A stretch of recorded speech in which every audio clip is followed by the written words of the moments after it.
नमस्कार मित्रांनो, मी मनोज चौधरी तुम्हा सर्वांचं मराठी इंजिनिअरिंगमध्ये खूप खूप स्वागत करतो. आजच्या व्हिडिओमध्ये आपण काय बघणार आहोत. जसं की मी तुम्हाला मागच्या व्हिडिओमध्ये सांगितलं होतं, प्रोग्रामिंग लँग्वेजमध्ये प्रत्येक जे ब्रॅकेट्स असतात म्हणजे जे कंस असतात त्या प्रत्येक कंसला एक मिनिंग असाइन केलं गेलेलं आहे. तर ते आपण म्हणजे आज आपण व्हिडिओची सुरुवात कशापासून करणार आहोत, तर म्हणजे प्रत्येक जो ब्रॅकेट असतो त्या ब्रॅकेटचा मिनिंग आपण समजून घेणार आहोत. तर सुरू करूयात. आपला पहिला पॉइंट आहे तो meaning of brackets. Meaning of brackets.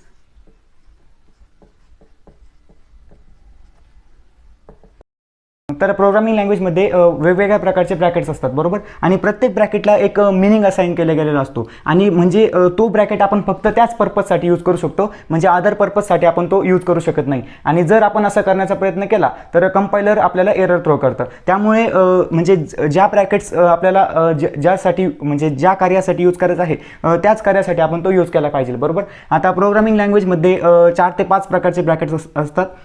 मी तुम्हाला ते आता इथे लिस्ट डाऊन करून दाखवतो. तर पहिले आपल्याकडे असतात हे अँग्युलर ब्रॅकेट असतात. आपल्याकडे अँग्युलर ब्रॅकेट हे असे असतात. ते हा ओपनिंग अँग्युलर ब्रॅकेट असतो आणि हा क्लोजिंग अँग्युलर ब्रॅकेट असतो, बरोबर. आणि त्यानंतर मग दुसरा असतो तो म्हणजे कर्ली ब्रेस असतात, कर्ली ब्रॅकेट. आता मराठीमध्ये याला आपण महिरपी कंस म्हणतो, बरोबर. म्हणजे गणितामध्ये मॅथमध्ये तुम्ही शिकला असाल, संच नावाचा टॉपिक असतो, त्यामध्ये हा कर्ली ब्रेस असतो, बरोबर.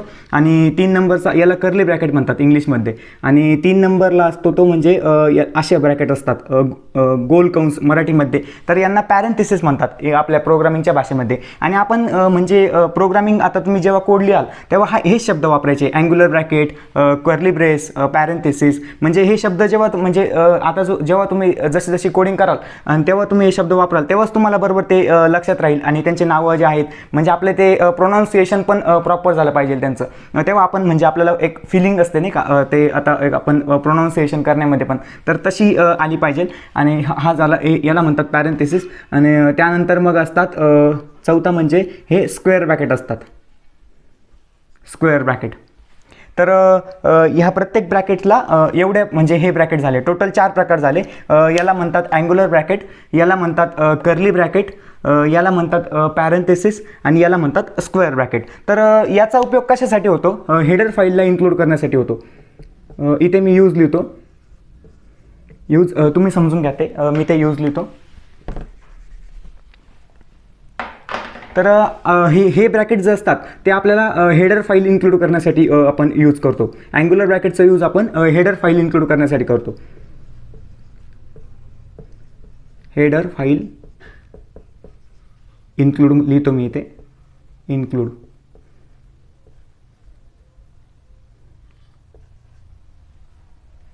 इन्क्लूड करण्यासाठी. आणि त्यानंतर मग असतात ते म्हणजे हे कर्ली ब्रॅकेट असतात, बरोबर. आता कर्ली ब्रॅकेट म्हणजे हे ब्रॅकेट तुम्हाला जिथेही दिसतील प्रोग्राममध्ये कोणत्याही. आता म्हणजे आपण आता सध्या सी लँग्वेज शिकतोय, बरोबर. तर तो सी लँग्वेजच नाही तर तुम्ही जावा घ्या किंवा पायथन घ्या, तर त्यामध्ये सुद्धा तुम्हाला हे ब्रॅकेट्स दिसतील. आता ह्या ब्रॅकेटचा म्हणजे सर्व प्रोग्रामिंग लँग्वेजेस ज्या असतात त्यांच्यामध्ये प्रत्येक प्रोग्रामिंग म्हणजे प्रत्येक ब्रॅकेटचा एक म्हणजे कन्सिस्टन्स मिनिंग आहे, की असं नाही की म्हणजे सी लँग्वेजमध्ये याला समजा आपण वेगळ्या कामासाठी वापरतोय आणि जावामध्ये वेगळ्या कामासाठी, असं काही नाही. तर सी मध्ये आपण म्हणजे या ब्रॅकेटचा मेन यूज काय म्हणजे आपण कशासाठी यूज करतो, तर बॉडी म्हणजे कोणतेही ते फंक्शन असेल किंवा क्लास असेल. आता क्लास म्हणजे काय आपण सी लँग्वेजमध्ये नाही आहे, ते ऑब्जेक्ट ओरिएंटेड प्रोग्रामिंग असते ना, त्यामध्ये क्लास आणि ऑब्जेक्ट नावाचा कन्सेप्ट आहे. तर तेव्हा आपण म्हणजे आपण जेव्हा C++ किंवा जावा सुरू करू ना तेव्हा तुम्हाला क्लास आणि ऑब्जेक्ट काय ते सांगेल. पण आता फक्त एवढं लक्षात ठेवा, तर हे कशासाठी असतं, फंक्शनची बॉडी डिफाईन करण्यासाठी. म्हणजे कर्ली ब्रॅकेटचा यूज हा फंक्शनची बॉडी डिफाईन करण्यासाठी होतो. फंक्शनची बॉडी म्हणजे या ब्रॅकेटपासून मी तुम्हाला मागच्या व्हिडिओमध्ये पण सांगितलं आहे, म्हणजे हा जो ब्रॅकेट आहे याला ओपनिंग कर्ली ब्रॅकेट म्हणतात आणि याला क्लोजिंग कर्ली ब्रॅकेट म्हणतात. म्हणजे जी फंक्शनची बॉडी असते ती बॉडी ह्या ब्रॅकेटपासून सुरू होते. म्हणजे ओपनिंग कर्ली ब्रॅकेटपासून ब्रॅकेटची बॉडी असते ती आपले फंक्शनची बॉडी असते ती सुरू होते आणि ह्या क्लोजिंग कर्ली ब्रॅकेटला फंक्शनची बॉडी क्लोज होते. म्हणजे इथे फंक्शनची बॉडी कंप्लीट होते ह्या ब्रॅकेटला. आणि ह्या ब्रॅकेटनंतर जे बी स्टेटमेंट्स म्हणजे जे इन्स्ट्रक्शन्स किंवा स्टेटमेंट्स असतात ते म्हणजे ह्या फंक्शनमध्ये इन्क्लूड नसतात, ते दुसऱ्या पार्टमध्ये म्हणजे इन्क्लूड केले जातात, बरोबर.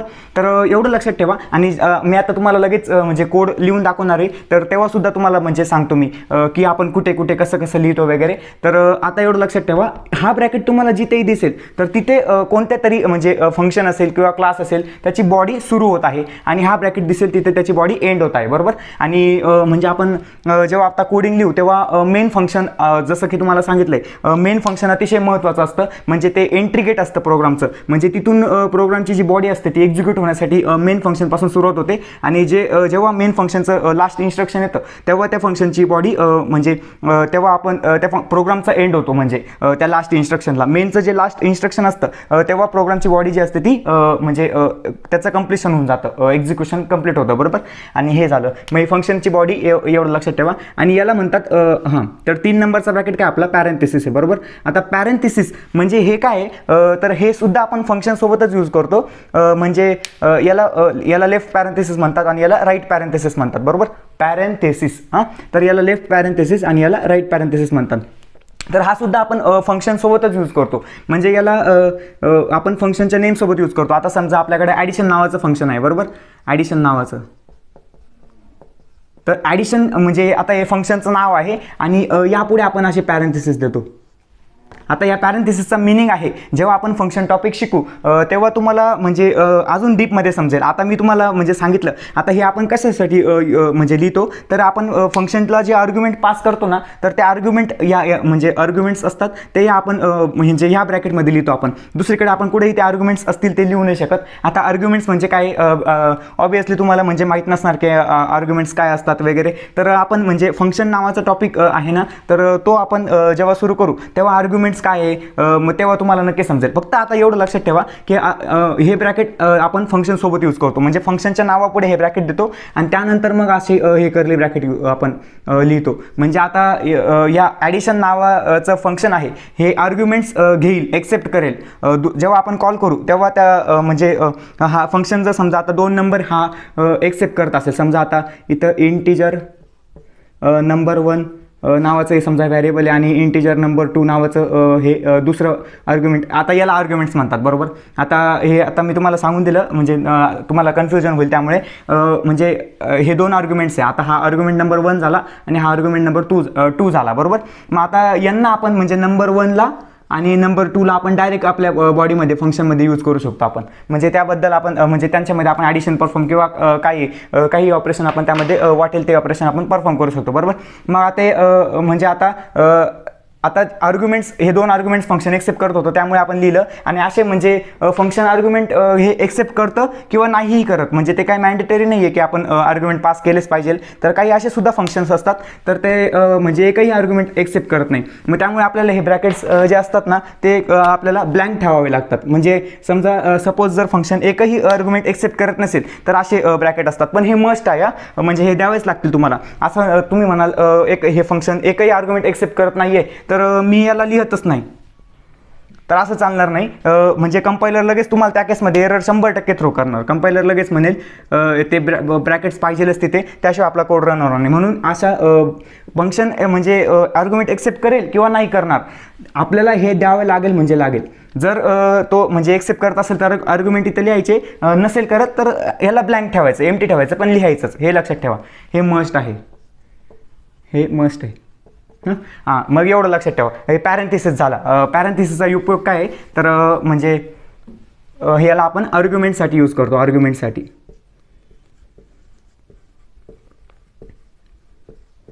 आर्ग्युमेंटसाठी एवढं लक्षात ठेवा. जेव्हा आपण फंक्शन नावाचं टॉपिक घेऊ ना तेव्हा तुम्हाला ते अजून समजेल. आता तुम्हाला जस्ट मी ओव्हरव्ह्यू देऊन दिला, म्हणजे तुम्हाला ते माइंडमध्ये कन्फ्युजन राहणार नाही त्यामुळे. आणि हा सुद्धा हे झालं 3 नंबरचं झालं. आता आपण 4 नंबरला काय आपलं स्क्वेअर ब्रॅकेट्स आहे, बरोबर. याला स्क्वेअर ब्रॅकेट म्हणतात. स्क्वेअर ब्रॅकेट, याचं नाव स्क्वेअर ब्रॅकेट आहे. आता आपण म्हणजे मराठीमध्ये काय म्हणतो चौकटी कंस, पण इथे आपल्याला मराठी शब्दाने वापरायचे. म्हणजे जेवढा तुम्ही आता प्रयत्न करा, जर तुम्ही आता म्हणजे स्टार्टिंगच करत असाल ना तर डायरेक्ट तुम्ही प्रोनाऊन्सिएशनमध्येच असं म्हणजे स्क्वेअर ब्रॅकेट, पॅरेंथेसिस, म्हणजे कर्ली ब्रॅकेट, अँग्युलर ब्रॅकेट असा यूज करा. कारण तुम्ही आता समजा म्हणजे आतापासूनच तुम्ही सुरुवात केली तर तुम्हाला म्हणजे पुढे जाल, कोडिंग कराल तेव्हा तुम्हाला ऑटोमॅटिक म्हणजे तुमच्या तोंडातनं बरोबर यांची नावं निघतील. किंवा स्क्वेअर ब्रॅकेट किंवा म्हणजे आता आपल्याला मराठीमध्ये नाही, आपल्याला इंग्लिशमध्येच आपण मराठी फक्त सपोर्ट म्हणजे आपण आपल्या म्हणजे समजून घेण्यासाठी आपण एक माध्यम फक्त मराठी म्हणून यूज करतोय, पण आपल्याला जे शब्द आहे ते सर्व आपल्याला इंग्लिशमध्येच लक्षात घ्यायचे, त्यामुळे याला स्क्वेअर ब्रॅकेट. आणि याचा उपयोग कशासाठी आहे तर ॲरे डिफाईन करण्यासाठी आहे. ॲरे आता ॲरे काय आहे हे तुम्हाला नक्कीच माहीत नसणार, माहीत असेल तर वेल अँड गुड, पण नसेल माहीत तर काळजी करू नका, आपण म्हणजे पुढे पुढे जसं व्हिडिओ येतील तसं आपण घेऊया ते ॲरे म्हणजे काय. ॲरे म्हणजे काय असतं तर एक ॲरे म्हणजे व्हॅरिएबलच आहे, ॲरेसुद्धा एक व्हॅरिएबलच आहे. ॲरे काय एक व्हॅरिएबल आहे, पण हे एक साधंसुद्धा व्हॅरिएबल नाही आहे, हे एक स्पेशल व्हॅरिएबल आहे, स्पेशल टाईपचं व्हॅरिएबल आहे. म्हणजे काय आहे म्हणजे आता मल्टिपल व्हॅल्यू आपण एकाच व्हॅरिएबलवर स्टोअर करू शकतो, एवढे ॲरेची म्हणजे जी कॅपेबिलिटी असं फीचर ॲरेला डिफाईन करून दिलेलं आहे. त्यामुळे हे एवढं लक्षात ठेवा, स्क्वेअर ब्रॅकेट जे आहे ते ॲरेसाठी यूज होतो. मी काय तुम्हाला जास्त ॲरे म्हणजे पुढं सांगत नाही, जेव्हा आपण ॲरे नावाचा कन्सेप्ट घेऊ तेव्हा तुम्हाला डीपमध्ये सांगेलच. मग त्यामुळे आता एवढं लक्षात ठेवा, म्हणजे एक ओव्हरव्ह्यू देऊन दिला तुम्हाला फक्त ब्रॅकेट्सचा, जसं मी तुम्हाला मागच्या व्हिडिओमध्ये सांगितलं होतं मी तुम्हाला ब्रॅकेट्स काय आहे ते सांगेल असं. त्यामुळे मी आता ह्या व्हिडिओमध्ये तेवढा एक पॉईंट घेऊन टाकला की म्हणजे कोणत्या ब्रॅकेटचा काय अर्थ आहे किंवा काय म्हणतात आपण, तेवढं जरी तुम्हाला समजलं तरी बस आहे. जेव्हा जेव्हा आपण त्या कन्सेप्टवर येऊ तेव्हा तुम्हाला बरोबर त्याची डिटेल समजेल, बरोबर ठीक आहे. तर एवढं लक्षात ठेवा, म्हणजे अँग्युलर ब्रॅकेट हेडर फाईलसाठी, कर्ली ब्रॅकेट हे फंक्शनची बॉडी डिफाईन, फंक्शन असेल किंवा क्लास असेल काही असू शकतं तेव्हा त्याची बॉडी डिफाईन करण्यासाठी. आणि हे असेल म्हणजे ज्याही नावाच्या पुढे समजा आता तुम्हाला इथं काही असेल म्हणजे सबस्ट्रॅक्शन नावाचं फंक्शन आहे, जिथेही तुम्हाला असे ब्रॅकेट दिसेल ना तर समजून घ्यायचं ते फंक्शन आहे असं. जिथेही तुम्हाला हे दोन ब्रॅकेट दिसतील ना, असे पॅरेंथेसिस दिसतील ना, तर समजून घ्यायचं ते म्हणजे एकतर तुम्हाला असे दिसेल म्हणजे हे काय फंक्शनची डेफिनेशन झाली, हा कर्ली ब्रॅकेट नीट नाही का, हां असं दिसेल, किंवा तुम्हाला असं पण दिसू शकतं. हां, तर हा काय झाला, ही फंक्शनची बॉडी झाली, ही मेथड झाली, म्हणजे याला आपण मेथड म्हणूयात, म्हणजे ही फंक्शनची मेथड आपण डिफाईन केलेली इथं. आणि ही काय कॉल आहे, फंक्शन कॉल केलेलं आहे आपण. म्हणजे असं असतं, हे नुसतं हे लिहून चालत नाही, तर आपल्याला फंक्शनला कॉल करावा लागतो, तेव्हाच याची बॉडी जी असते ती एक्झिक्यूट होते. म्हणजे आपण हे जर लिहिलं नाही आणि फक्त प्रोग्राम हे लिहून जर सोडून दिला तर प्रोग्राम म्हणजे रन होईल, आपला एरर वगैरे येणार नाही आपल्याला, पण ते ह्या फंक्शनमधले जेही इन्स्ट्रक्शन्स असतील ना ते एक्झिक्यूटच होणार नाही, म्हणून आपल्याला कॉल करावा लागतो फंक्शनला. त्यामुळे एवढं लक्षात ठेवा, असं तुम्हाला दिसेल फक्त, एक तर असं दिसू शकतं, ही अशी बॉडी असते, किंवा असं तुम्हाला कॉल दिसू शकतो, आणि हे दोन पॅरेंथेसिस असतात, बरोबर. तर पॅरेंथेसिस म्हणजे हे तुम्हाला ब्रॅकेट्स काय ते समजलं असेल, नसेल समजलं तर कमेंट करा, मी तुम्हाला नक्कीच त्याचं उत्तर देईल. तर नेक्स्ट पॉईंट काय आपला,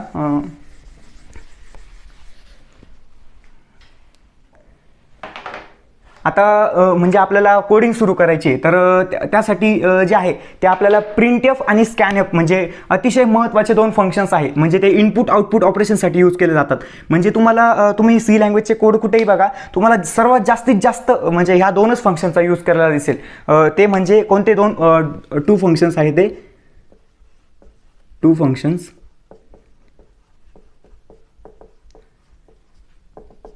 पहिलं आहे ते प्रिंटएफ फंक्शन आहे, प्रिंटएफ. त्याची स्पेलिंगही लक्षात घ्या, कारण स्पेलिंग जर मिस्टेक केली तर आपल्याला लगेच कंपायलर एरर थ्रो करतो. म्हणजे कंपायलर आपल्याला छोट्या छोट्या मिस्टेकसुद्धा अलाउ करत नाही, आपल्याला ते करेक्शन करत नाही तोपर्यंत कोड रन होत नाही, त्यामुळे स्पेलिंगसुद्धा लक्षात ठेवा. आता प्रिंटएफची स्पेलिंग काय आहे, PRINT, हा झाला प्रिंट, आणि एफ, आणि हे सर्व स्मॉल पाहिजे ना, म्हणजे आता स्मॉल केसमध्येच पाहिजे. तुम्ही अप्पर केसमध्ये तुम्ही म्हणाल मी प्रिंटएफ स्पेलिंग बरोबर लिहिली, पण ते समजा तुम्ही आता आपण कसं इंग्लिशचं स्टँडर्ड कसं आहे, तर आपण पहिलं अक्षर कॅपिटल लिहितो, बरोबर, असं कॅपिटल लिहितो, आणि त्यानंतर मग प्रिंट बाकीचे शब्द आपण हे लिहितो, तर असं चालत नाही, तर लगेच कंपायलर एरर थ्रो करतो. अनडिफाईन अशा एरर येतात, त्यामुळे हे जे आहे ते पूर्ण आपलं लोअर केसमध्ये लिहिलं गेलं पाहिजे. म्हणून PRINT प्रिंट एफ, आणि हे दोन पॅरेंथेसिस. बघा आता हे देखील काय एक फंक्शन आहे, त्यापुढे आले पॅरेंथेसिस, म्हणून हे जिथेही दिसेल तुम्हाला समजून घ्यायचं ते फंक्शन आहे असं. हां, आणि हे झालं प्रिंटएफ फंक्शन, हे आउटपुट रिलेटेड म्हणजे आउटपुट ऑपरेशन परफॉर्म करण्यासाठी आउटपुट. आणि दुसरं जे आहे ते स्कॅनएफ फंक्शन आहे, SCAN, स्कॅन, आणि हे एफ. एफ म्हणजे काय, फंक्शन. आता फंक्शनचं त्यांनी फक्त एफ घेतलेलं आहे, आणि ते म्हणून फंक्शन म्हणजे फंक्शनला नाव देऊन दिलेलं आहे. तर याचं कसं आहे, स्कॅन फंक्शन, फंक्शनचा पूर्ण शब्द न लिहिता त्यांनी फक्त एफ घेतलेला आहे, म्हणून ते पूर्ण नाव काय बनलं, स्कॅन एफ. आणि त्याच्या पुढे परत पॅरेंथेसिस, असं असतं. आणि हे कशासाठी असतं तर इनपुट ऑपरेशन परफॉर्म करण्यासाठी यूज होतो याचा, इनपुट ऑपरेशन, इनपुट. प्रिंटएफ आणि स्कॅनएफ हे अतिशय महत्त्वाचे फंक्शन्स आहे. आणि मी तुम्हाला म्हणजे या आधीच्याच व्हिडिओमध्ये दाखवलं आहे की प्रिंटएफ स्कॅनएफ म्हणजे त्यांचं तुम्हाला थोडंफार सांगितलं होतं. ते जर नसेल लक्षात आलं तर इथं लक्ष द्या. इथे तुम्हाला मी म्हणजे मागच्या वेळेस बोललो होतो की तुम्हाला प्रिंटएफ आणि स्कॅनएफ फंक्शन हे अतिशय डिटेलमध्ये सांगेल. तर ते म्हणजे तेच आता आपण बघणार आहोत. तर प्रिंटएफ आणि स्कॅनएफ या दोघं फंक्शनचं अस्तित्व म्हणजे हे यांना काय म्हणतात, यांना प्री डिफाईन्ड फंक्शन म्हणतात. हे जे आहे हे प्री डिफाईन्ड फंक्शन आहे, प्री डिफाईन्ड. आता प्रीडिफाईनचा अर्थ, प्रीडिफाईन म्हणजे काय, त्यांना ऑलरेडी डिफाईन केले गेलेलं आहे. म्हणजे तुम्हाला मागच्या वेळेस बोललो होतो मी, stdio.h नावाची हेडर फाईल असते, stdio.h. ह्याचा फुल फॉर्म काय आहे, स्टँडर्ड इनपुट आउटपुट नावाची हेडर फाईल आहे. तर ह्या हेडर फाईलमध्ये या दोघांचं जे अस्तित्व आहे ते इथं डिफाईन केलेलं आहे. म्हणजे इनपुट म्हणजे स्कॅनएफ फंक्शन आणि आउटपुट म्हणजे प्रिंटएफ फंक्शन, बरोबर. म्हणून या हेडर फाईलमध्ये यांची जी बॉडी आहे, आता प्रत्येक फंक्शनला बॉडी असते. आता बॉडीशिवाय काही फंक्शन असू शकत नाही. फक्त आपण असं लिहिलं आणि मग ते कम्प्युटरला काय समजणार आहे हे याचं वर्क काय. आता प्रिंटएफ ते आपण आपल्या म्हणजे अंडरस्टँडिंगसाठी दिलेलं आहे की प्रिंटएफ, मग आपल्याला वाटेल म्हणजे आपण म्हणजे मिनिंग काढू शकतो की प्रिंट म्हणजे इथे प्रिंट लिहिलेलं आहे तर ते हे फंक्शन काहीतरी प्रिंट करत असेल, किंवा इथे स्कॅन लिहिलेलं आहे म्हणजे हे फंक्शन काहीतरी स्कॅन करत असेल. पण त्या कम्प्युटरला थोडी समजणार आहे की प्रिंट काय आहे किंवा स्कॅन काय आहे, हे त्याला काहीच समजणार नाही. म्हणून याच्या बॉडीमध्ये जसे जसे इन्स्ट्रक्शन्स दिलेले असतील त्यानुसारच ते वर्किंग करणार आहे. मग ते प्रिंट एप असो, स्कॅन एप असो, किंवा अजून फंक्शन आहे, एक अजून हेडर फाईल आहे, conio.h नावाची हेडर फाईल आहे, conio.h. आता ही h.h काय आहे, हे एक्सटेन्शन आहे. म्हणजे ह्यावरून कम्प्युटरला समजते की ही जी आहे ती हेडर फाईल आहे. तुम्हाला एक्सटेन्शन सांगितलेलं आहे मी, एक्सटेन्शन काय असतं म्हणजे ते त्यावरून कम्प्युटरला समजतं की ही फाईल जी आहे ती कोणत्या प्रकारची आहे. आता समजा आपण सी लँग्वेजची फाईल असेल तर .c नावाचं एक्सटेन्शन असतं. जावाची कोडची फाईल असेल तर .java नावाचं एक्सटेन्शन असतं. आता C++ नावाच्या कोडची फाईल असेल तर .cpp हे जे एक्सटेन्शन आहे हे मस्ट असतात. म्हणजे हे द्यावेच लागतात आपल्याला जेव्हा आपण फाईल सेव्ह करतो. मग इथे फाईल नेम असतात, फाईल नेम डॉट एक्सटेन्शन असतं, बरोबर. आता हा एक्स्ट्रा पार्ट झाला, इथे आपला ह्याचा काही रोल नाही आहे, पण मी तुम्हाला सांगून दिलं जस्ट आलं म्हणून. तर conio.h आता तुम्ही एक हे असतं सॉफ्टवेअर ते टर्बो C++. तर टर्बो सीवर तुम्हाला ह्या दोन हेडर फाईल इन्क्लूड करावं लागतात. या दोन्ही हेडर फाईल इन्क्लूड करावं लागतात. म्हणजे ते अतिशय जुनं सॉफ्टवेअर आहे, आपण ते यूज नाही करणार, आपण वेगळं सॉफ्टवेअर यूज करणार आहोत. पण त्यामध्ये तुम्हाला ते सॉफ्टवेअर जर तुम्ही यूज करणार असाल तर तुम्हाला ह्या दोन हेडर फाईल इन्क्लूड करावं लागतात. एक stdio.h आणि दुसरी conio.h. आता conio.hचा फुल फॉर्म, conio.hचा सुद्धा एक फुल फॉर्म आहे, बरोबर. आता conio.h म्हणजे काय आहे, CON म्हणजे कन्सोल इनपुट आउटपुट. आता ह्या हेडर फाईलमध्ये दोन फंक्शन असतात, एक क्लिअर स्क्रीन आणि दुसरं गेट ch. क्लिअर स्क्रीन म्हणजे असं असतं ते. आता क्लिअरचा CLR घेतलेलं आहे आणि स्क्रीनचा SCR घेतलेलं आहे. एक क्लिअर स्क्रीन आणि दुसरं असतं गेट ch. असे दोन फंक्शन्स असतात, ते या conio.h मध्ये दिले गेलेले आहे. पण आता आपण म्हणजे त्यानंतर जे सॉफ्टवेअर्स आलेले ते बऱ्यापैकी इम्प्रूव्ह होऊन आलेले, त्यामुळे आपल्याला हे काही म्हणजे नाही जरी लिहिलं conio.h हेडर फाईल आपण इन्क्लूड जरी नाही केली तरी चालतं. आपण फक्त stdio.hच इन्क्लूड करणार आहे. आपण नेक्स्ट जेव्हा कोडिंगला सुरुवात करू तेव्हा आपण stdio.hच म्हणजे इन्क्लूड करणार आहे.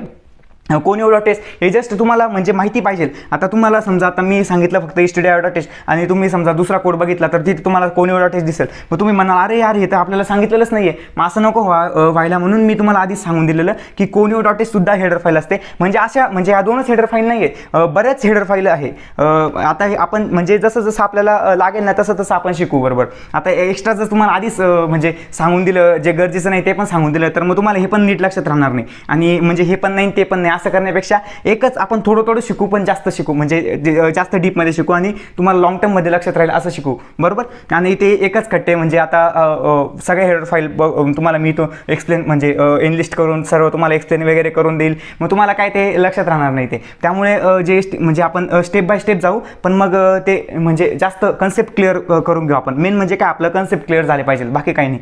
तर stdio.h आणि conio.h हे तुम्हाला समजलं असेल, बरोबर. आता या प्रिंट म्हणजे आपण कुठे होतो बघा, आता पॉईंट कुठे म्हणजे जे एक्सप्लेनेशन करायला लागलो तर कुठे कुठे चाललो गेलो. तर प्रिंटएफ आणि स्कॅनएफ हे दोन फंक्शनवर होतो आपण, बरोबर. आणि हे काय होतं, pre define function. Pre define म्हणजे याला प्री डिफाईनला अजून म्हणजे अजून अल्टरनेटिव्ह शब्द आहे, similar word, built in, BUILT, built in functions.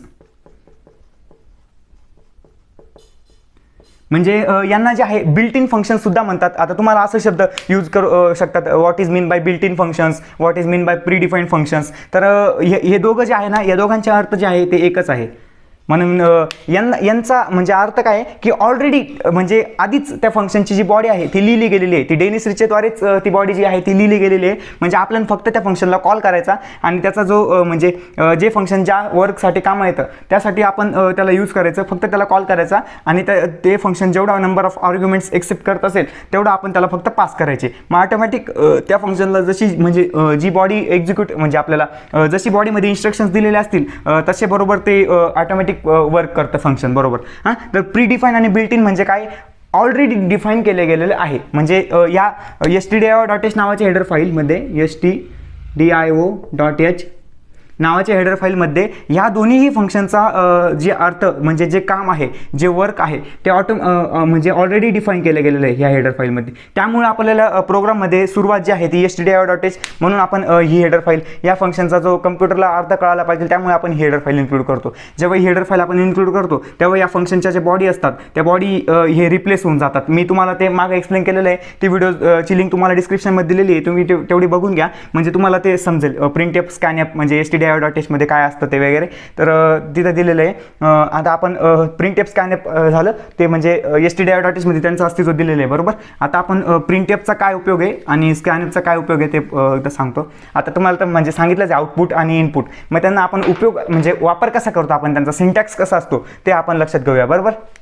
आता प्रिंटएफ फंक्शन कसं असतं, तर आता प्रिंटएफ म्हणजे आपण आता समजा तुम्हाला एकदा कोडच सांगतो डायरेक्ट. आता हेडर फाईल इन्क्लूड करतो आपण. बरोबर. हॅश इन्क्लूड हे तुम्ही ना असं म्हणजे जेव्हा कोड लिहिता ना तेव्हा असं बोलत जा, हॅश इन्क्लूड म्हणजे आता तेव्हाच लक्षात राहतं. आता मी सुद्धा म्हणजे आता आपण इथं म्हणजे पाठ नाही करणार आहे आपण, फक्त पाठ काहीच करायचं नाही आपल्याला. आता बरेच काही म्हणजे काही असे असतात की ते कोड पाठ करतात आणि एक्झामसाठी आता कोड पाठ करून जातात आणि मग तिथे गेलं तर काहीच लक्षात येत नाही कोड काय असतो तो. बरोबर. म्हणून आपल्याला कोड कधीच पाठ करायचं नाही. कोड पाठ केलं तर मग आपलं म्हणजे काय होतं ते नंतर तिथे समजतंच. बरोबर. पण मग कोड पाठ नाही करायचं, आपण फक्त लक्षात घ्यायचं आहे. म्हणजे एकदा जो फॉर्मॅट असतो ना तो फॉर्मॅट जर लक्षात आला कोड कसा लिहायचा, म्हणजे आता सर्वात पहिले आता कोडचा एक फॉर्मॅट असतो. बरोबर. तर पहिले आपण हेडर फाईल सर्वप्रथम आपण तुम्हाला इथं कोडचा फॉर्मॅट लिहून दाखवतो मी. फॉर्मॅट म्हणजे हाच फॉर्मॅट आपल्याला कोडिंगसाठी फॉलो करावा लागतो. आता हा फक्त सी लँग्वेज आपण शिकतोय त्यामुळे सी लँग्वेजसाठी मर्यादित आहे हा फॉर्मॅट. म्हणजे according to programming language change होऊ शकतो. पण आता सी लँग्वेजचा कसा फॉर्मॅट, आपण आता सी लँग्वेज शिकतो त्यामुळे सी लँग्वेजचा कसा फॉर्मॅट असतो, इथं सर्वप्रथम आपण डॉक्युमेंटेशन पार्ट असतो. डॉक्युमेंटेशन आता हा म्हणजे डॉक्युमेंटेशन म्हणजे काय, कमेंट्स असतात. आता तो कमेंट्स काय असतात तर तो कोड जो आहे तो म्हणजे कशासाठी लिहिला गेलेला आहे. आता हा बराच मोठा फॉर्मॅट आहे पण तुम्हाला मी एकदम शॉर्टमध्ये फॉर्मॅट लिहून दाखवतो म्हणजे आपण जो फॉलो करणार आहे तो. आता इथे डॉक्युमेंटेशन तुम्हाला सांगितलं गेलं तर लिहूनच घेतो मी. डॉक्युमेंटेशन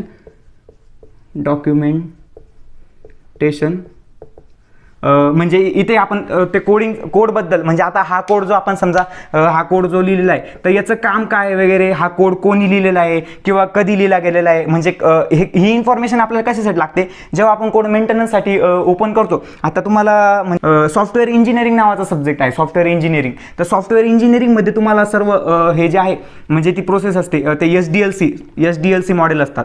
SDLC म्हणजे सॉफ्टवेअर डेव्हलपमेंट लाईफ सायकल. त्याच्यामध्ये तुम्हाला सर्व समजेल ते कोडच्या म्हणजे आपण जेव्हा सॉफ्टवेअर डेव्हलप करतो तेव्हा त्यांच्या म्हणजे डायरेक्ट आपण कोड लिहायला नाही बसून जात. म्हणजे आपण पहिले काय असतं ते रिक्वायरमेंट्स घेतो, मग म्हणजे काय असतं ते डिझाईन वगैरे करतो, सर्व करतो आणि मग 3 का 4 नंबरला आपण जेव्हा म्हणजे आपला जेव्हा डेव्हलपमेंट फेज येते तेव्हा आपण कोडिंगला सुरुवात करतो. तर तो एक्स्ट्रा तो अदर पार्ट झाला ते म्हणजे आपल्याला त्याचं इथे लक्ष द्यायची गरज नाही. पण हे असतं डॉक्युमेंटेशन. डॉक्युमेंटेशन नंतर मग आता डायरेक्ट मी घेतो महत्त्वाचं म्हणजे header file. HEADER header file.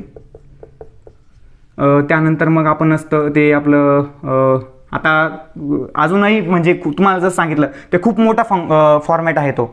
हां, तर हा जो फॉर्मॅट असतो बरोबर हा जो आहे तो खूप डिटेल फॉर्मॅट. आता तुम्हाला डिटेलमध्ये सांगायला गेलो तर इथं डॉक्युमेंटेशन इथे हे मग इथं आपण कॉन्स्टंटसुद्धा डिक्लेअर करतो आपण. Constant declaration. आता हे कॉन्स्टंट काय आहे तुम्हाला परत क्वेश्चन पडेल, आता मनात परत प्रश्न येईल कॉन्स्टंट काय आहे. तर हे कॉन्स्टंट म्हणजे व्हॅरिएबलचाच एक प्रकार येतो कॉन्स्टंट म्हणजे. तर ते कॉन्स्टंट पण बघू आपण. आता इथे कॉन्स्टंट डिक्लेअर करतो, मग इथं आपण फंक्शन डिक्लेअर करतो.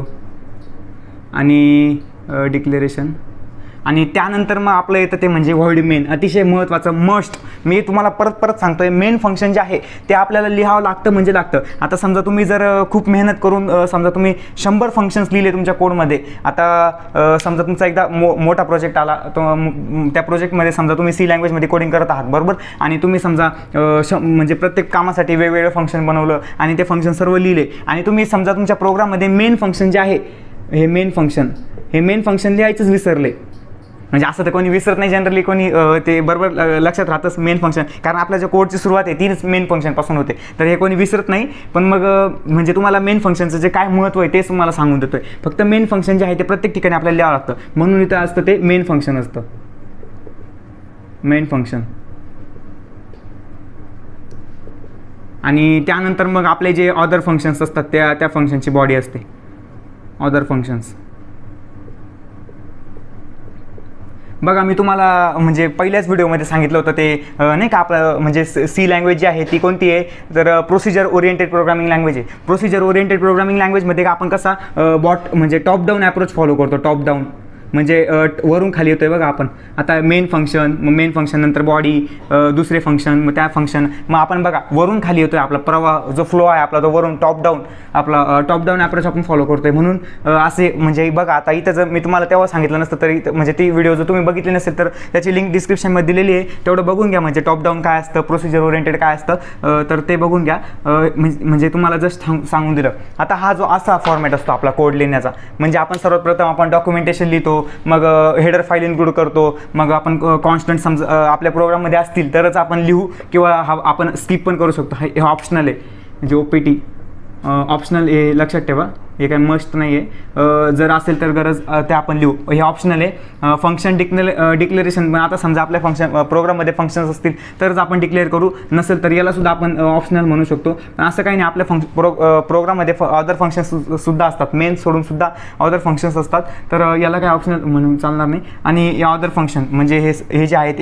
हे मेन आहे, आपल्याला हे मस्ट आहे, याला आपण ऑप्शनल म्हणूच शकत नाही मेन फंक्शनला, तर हे मस्ट आहे बरोबर. मग आता तुम्हाला काय सांगत होतो मी, एक एक्झाम्पल सांगत होतो बरोबर. आपण प्रिंटएफ स्कॅनएफवर होतो ना, तर ते मला एकदम म्हणजे हां, तर मी काय सांगत होतो, हे जे तुम्ही जेव्हा कोड लिहाल ना तेव्हा तुम्ही हे असं बोलून लिहत जा, म्हणजे असं हॅश, तेव्हाच तुम्हाला कोडिंग जो आहे ते म्हणजे अवघड वाटणार नाही, किंवा तुमच्या लवकर लक्षात राहील बरोबर. आता हॅश इन्क्लूड INCLUDE, मग अँग्युलर ब्रॅकेट, मग stdio.h, stdio.h angular bracket complete, आणि त्यानंतर मग असतं ते म्हणजे व्हॉइड मेन.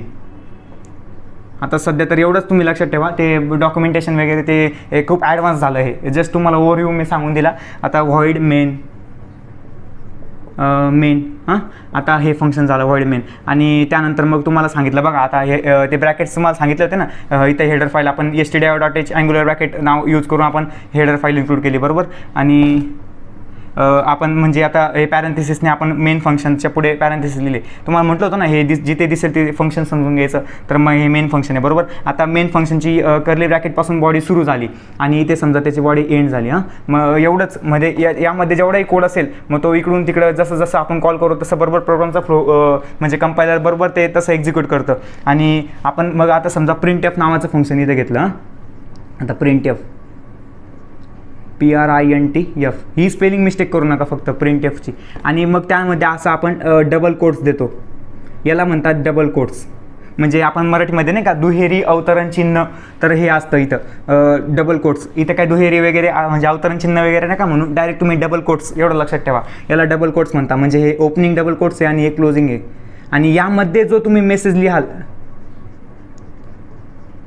मेसेज म्हणाल किंवा स्ट्रिंग म्हणा, काहीही तुम्ही म्हणजे तुमचं जे टेक्स्ट तुम्ही यामध्ये या डबल कोट्समध्ये लिहाल ना, ते ॲज इट इज आउटपुट विंडोवर, समजा ही आपली आउटपुट विंडो आहे ना, तर या आउटपुट विंडोवर ॲज इट इज ह्यामध्ये तुम्ही जेही लिहाल, म्हणजे आउटपुट विंडोवर काय जातं, तर hash include stdio.h void main हे काहीच जात नाही आउटपुट विंडोवर. हे आपलं आउटपुट विंडोवर म्हणजे हे सगळं सिम्प्लिफाय करून जे येतं ते आपल्या आउटपुट विंडोवर येतं. म्हणजे जे ॲडिशनल जे म्हणजे आपण आपल्या भाषेत म्हणूया फालतू जे असतं ना, ते काही याच्यामध्ये येत नाही आउटपुट विंडोवर. याच्यामध्ये फक्त जे एवढं सिम्प्लिफाय करून ज्याचं आउटपुट असेल ते फक्त इथे येईल. म्हणजे आता इथं आपण काय लिहिलेलं आहे, मेसेज लिहिले बरोबर. आता असं आपण कोड लिहिला समजा, इथं काय फक्त मेसेज आउटपुट विंडोला येईल. आपण इथे मेसेज लिहिले ना त्यामुळे. तर इथे तुम्ही स्पेलिंग मिस्टेक करू शकता, म्हणजे आता तुम्ही नाहीच केली पाहिजे स्पेलिंग मिस्टेक, पण जर समजा झाली चुकून तर ह्या डबल कोट्समध्ये तुम्ही काहीही लिहा, म्हणजे तुमचं नाव लिहा किंवा ॲड्रेस लिहा किंवा काही असं म्हणजे रँडम टेक्स्ट जरी असं काही बी लिहिलं तुम्ही तर ते ॲज इट इज जे प्रिंट असेल प्रिंट होईल ते, म्हणजे त्यामध्ये काही कंपायलर ते चेक नाही करत, ते फक्त ॲज इट इज जे असेल ते डायरेक्ट आउटपुट विंडोवर तो डिस्प्ले करून देतो. तर इथे तुम्ही असं जास्त ते टेक्स्ट लिहिता म्हणून आता हे झालं बरोबर. आता हे काय आउटपुट आलं ना म्हणून याला आउटपुट ऑपरेशनसाठी यूज होतो बरोबर. आउटपुट तुम्हाला सांगितलं होतं ना आउटपुट प्रिंटएफ फंक्शन कशासाठी असतं आउटपुट म्हणजे आउटपुट म्हणजे याच्या थ्रू आपलं आउटपुट आलं बरोबर. प्रिंटएफ फंक्शनमुळे आपलं आउटपुट आलं त्यामुळे हे आउटपुट फंक्शन आपण म्हणजे याचा जो पर्पज आहे तो आउटपुट साठी येतो बरोबर. आणि याचा असं झालं म्हणजे तर प्रिंटएफ फंक्शनचा जो हा सिंटॅक्स आहे. आता इथे समजा तुम्ही लिहिलं तर प्रिंटएफमध्ये समजा आपण असं लिहिलं, तुम्ही तुमचं नाव डिस्प्ले करा, मी इथं माझं नाव लिहितो समजा आता मनोज चौधरी. तर असं डबल कोट्स पूर्ण आणि मग हे सेमिकोलॉन असं बोलत बोलत लिहायचं, म्हणजे आपलं ऑटोमॅटिक जे तुम्ही असं कोडिंग करता करता बोलाल प्रिंटएफ मग पॅरेंथेसिस मग कोट्स आणि मग आपले काय स्ट्रिंग मग सेमिकोलॉन, मग तुमच्या ऑटोमॅटिक लक्षात राहील, तुम्हाला कोड पाठ करण्याची गरजच नाही आहे. तर त्यामुळे असं झालं. मग हे जे आता आउटपुटला काय जाणार, फक्त मनोज चौधरी जाणार, प्रिंटएफ नाही जाणार, फक्त जे लिहिलेलं आहे ते जाणार फक्त. म्हणून यामध्ये जेही मेसेज असतो तो ॲज इट इज आपल्या आउटपुट विंडोवर जातो बरोबर.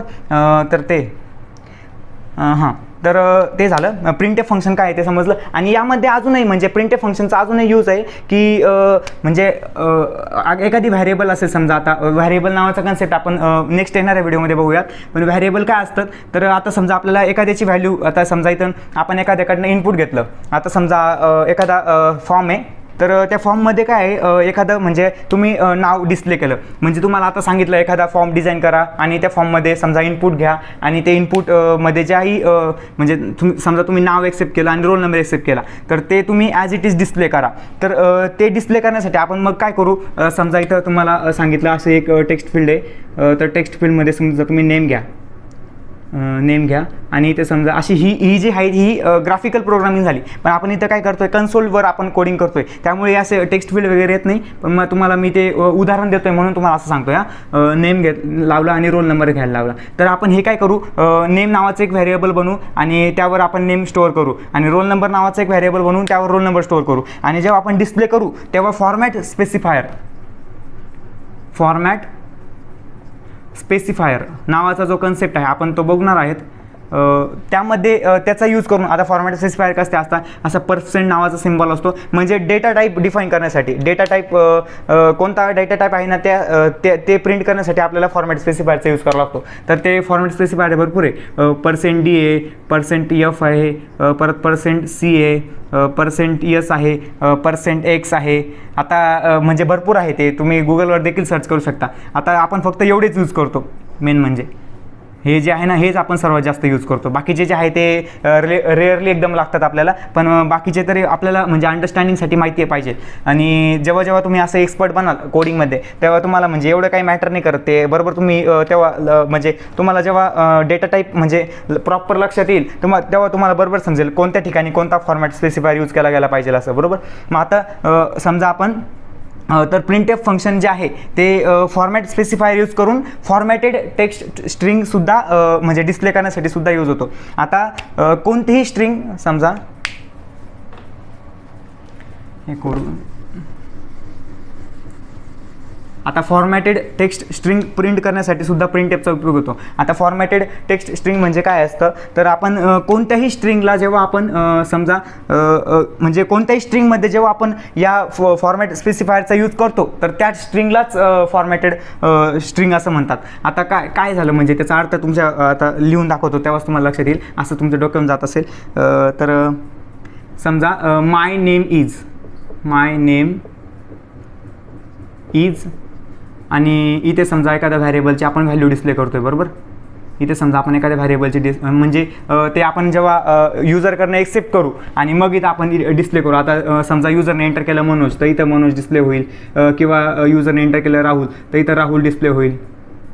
बरोबर. मग असं असतं. तर इथे आपण मग इथे जो देऊ आपण समजा आता इथे काय तर स्ट्रिंग, आता हा जो आहे %s नावाचा आपल्याला इथे काय बसेल, इथे आपण म्हणजे नेम हे काय झाली स्ट्रिंग झाली. आता स्ट्रिंग काय ते नंतर म्हणजे collection of character is non as string. म्हणून आता हे काय झालं, आता समजा मनोज हे जे आहे हे कॅरेक्टरचं कलेक्शन आहे झालं ना, म्हणजे MANOJ ह्या ज्या कॅरेक्टरपासून मनोज नाव बनलं. बरोबर. मनोज नावाची स्ट्रिंग, आता हिलाच स्ट्रिंग म्हणतात यालाच.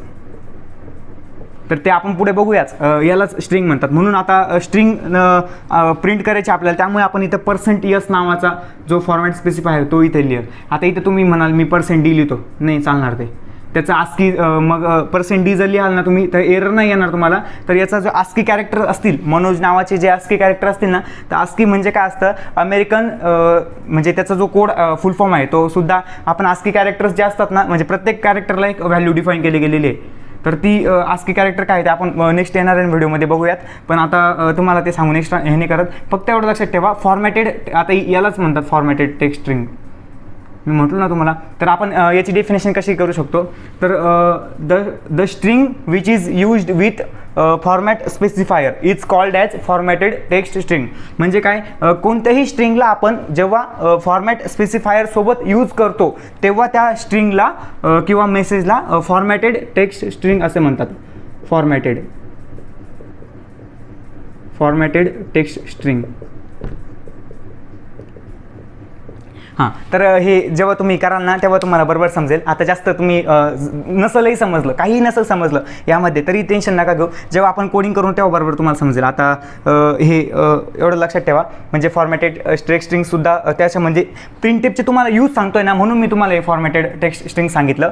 म्हणजे ते त्यासाठी सुद्धा यूज होतो. मी आता कोड लिहून दाखवलं ना तेव्हा तुम्हाला नक्कीच सांगतोय फॉर्मॅटेड टेक्स्ट स्ट्रिंग काय, डायरेक्ट तुम्हाला करून दाखवतो तेव्हा तुम्हाला बरोबर समजेल. आता तुमचं जरा डोक्यात येऊन गेलं असेल असं वाटतंय मला, तर म्हणजे नसेल जर तुम्हाला समजलं असेल तर चांगलीच गोष्ट आहे. पण गेलं असेल ना तर काही टेन्शन घेऊ नका. प्रिंटएफ फंक्शनचा एवढा यूज लक्षात ठेवा, म्हणजे आपण जेही त्यामध्ये लिहितो ते आउटपुट विंडोवर ॲज इट इज जातं. त्यामध्ये स्पेलिंग मिस्टेक झालेली चालते, पण प्रिंटएफ नावाची म्हणजे प्रिंटएफ जे नाव आहे ते स्पेलिंग मिस्टेक नाही चालणार.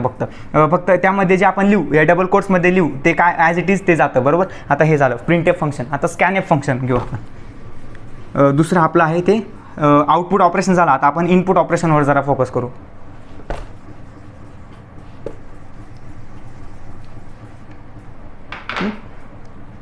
इथे %d नाही %s होता, हे जाऊ दे. आता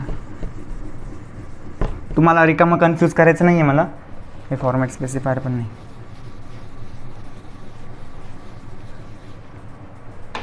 आता आपलं आहे ते स्कॅनएफ फंक्शन.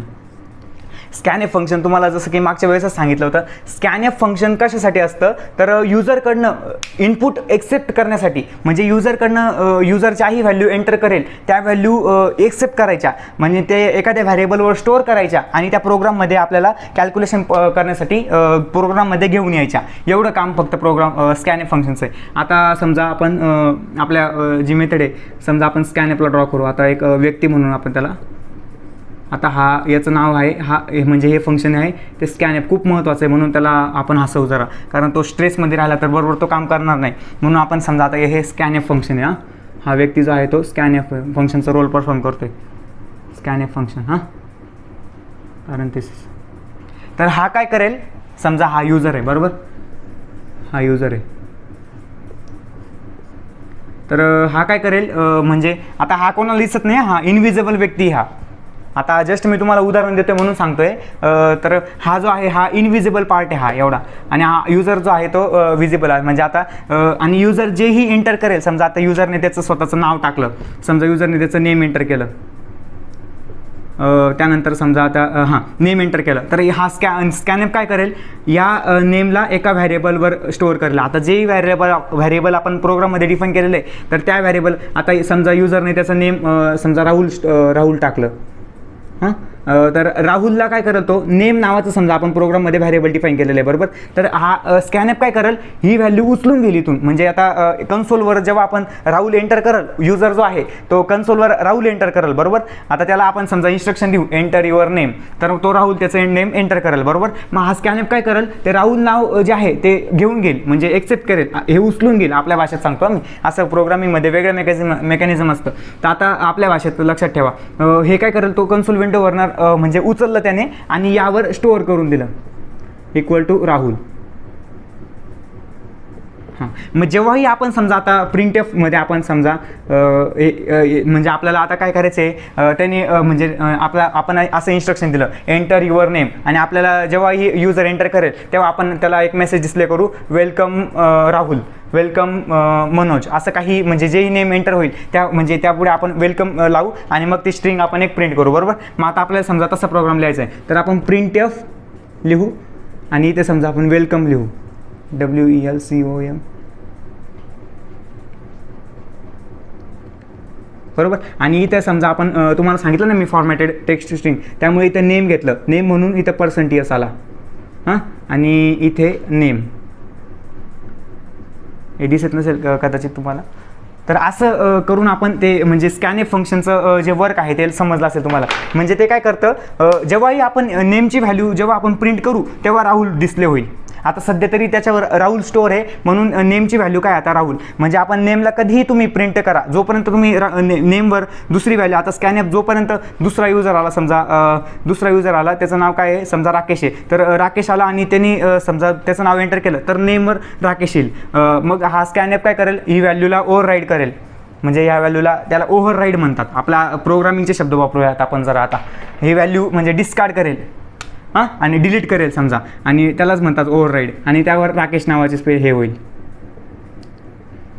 असं म्हणजे कोणतंही नाव तुम्ही एंटर करा, काय करा, तर ते म्हणजे याचं एवढं वर्क आहे की जेही कन्सोल विंडो, आता समजा कन्सोल विंडो म्हणजे काय असतं, ती ब्लँक विंडो असते. आता जेव्हा आउटपुट विंडोलाच कन्सोल विंडो असं म्हणतात.